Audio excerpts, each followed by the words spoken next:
Hey guys, it's your girl Janelle back again with another game review. This time it's for Road 96 Mile Zero, which is a prequel to DigiArts' narrative adventure game Road 96. Thank you PLAION for the review code.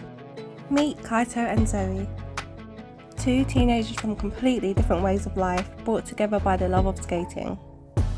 However, all is not well in White Sands, as you'll find out in the game, and how Zoe ended up on her road trip in the very first game. Mile Zero is kind of like a mix of Life is Strange and a Telltale's game, and also Subway Surfer, like all in one. It's so cool.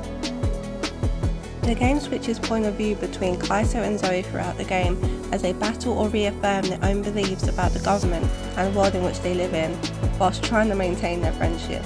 It's all down to the players which path they take though, which is something I really loved about the game.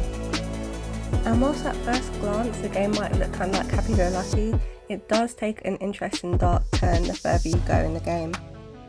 Now for the gameplay itself, during dialogue segments you'll also be given choices which can affect the story in different ways. It's also measured by the little icon you'll see in the top right, well top left corner, in which your actions will sway Kaito or Zoe in one way or another, and then by the end you'll see the results of your actions. Even things you do in free roam can also affect which direction Kaito or Zoe goes, like you saw earlier on in the video when someone tore the poster down. That also has an effect the more you do it in the game.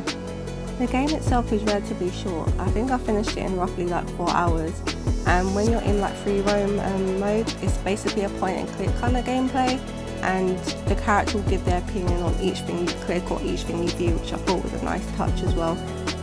But now onto my favourite part of the game. This sequence is called like rides, and this is where the Subway Surfers comparison comes in. There are 8 of these levels in total throughout story mode, where you scare as either Kaito on a skateboard or Zoe on roller skates, and it's always like this amazing music, but this is no ordinary like mini rhythm game, I'm telling you guys.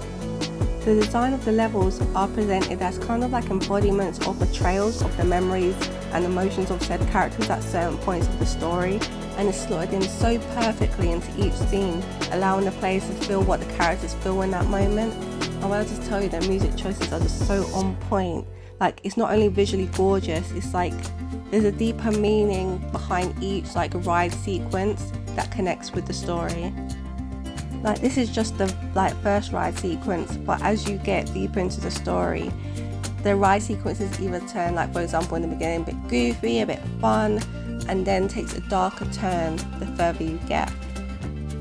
There are also sometimes QTEs, which are quick time events that take place during these sequences as well, and sometimes you'll have to make decisions which actually affect the story, which I thought was a really cool touch and gives further meaning to these ride sequences, as you'll see on the screen now. But outside of that, there are loads of other fun mini games in Mile Zero. As you can see, there's hammering nails, there's doing graffiti art in your secret hideout. You can play Connect 4 with a very intelligent AI, might I add. And you can also snoop about on radio conversations. There's all sorts of mini games in there, which I really thought was a nice touch and helped kind of bring in the realism of the game. Also, there's one mini game that made me like crack up. Is when like should I just spoil it? Okay, basically like you just dash papers at people. So it was like kind of midway through the game, it just had me cracking up. Although there is a little bit of side eye for me in terms of the game. This is just my personal opinion, but the fact that they had Kaito, the Asian boy, be the one living in poverty, and Zoe is the rich upper class white girl, like a little bit of side eye, just a little bit of side eye. But outside of that, I do generally think that this game is brilliant. The story is amazing, and I actually think this game would have made a really great multiplayer game. Like if you had one player as Kaito and one player as Zoe, and then you made your decision separately, and then at the end you like see how it comes together. I feel like that would have been really, really good. But like it's fine. That was just my little pet peeve that I had to give a little side eye for. But overall, I really enjoyed this game, and thank you so much again to PLAION for bringing this game to my attention. Like, it's been amazing. Now enjoy this little musical segment from the game.